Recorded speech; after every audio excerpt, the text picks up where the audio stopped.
शेतकऱ्यांच्या कर्जमाफीसाठी ठाकरेंच्या शिवसेनेचं विहिरीमध्ये बास टाकून उपोषण सुरू आहे। कर्जमाफी न केल्यास विहिरीमध्ये आत्महत्या करण्याचा इशारा देण्यात आलाय। बदनापूर तालुक्यामधल्या अकोला गावातील विहिरीमध्ये कालपासून उपोषण सुरू आहे।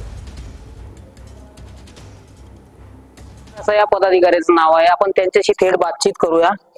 कालपासून तुम्ही आमरण उपोषण या विहिरीमध्ये बास टाकून सुरू केलंय, काय प्रमुख मागणी? महाराष्ट्रातील संपूर्ण शेतकऱ्याची कर्जमाफी व्हावी ही एक प्रामाणिक मागणी आहे आणि ते शासनाने अगोदर आपल्याला आश्वासन दिलं होतं। जाहीरनाम्यात त्यांनी तसं उल्लेख पण केला होता की आम्ही सत्तेत आलो की 100% शेतकऱ्यांचा सातबारा कोरा करू आणि त्यांच्या आतापर्यंत 2 अधिवेशन झाले, परंतु दोन्ही अधिवेशनामध्ये कुठल्याही प्रकारे त्यांनी शेतकरी कर्जमाफीच्या संदर्भात ब्र शब्द सुद्धा काढलेला नाही।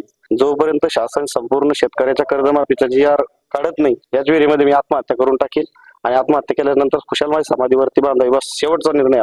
रामनाथ ढाकणे, TV9 मराठी, बदनापूर।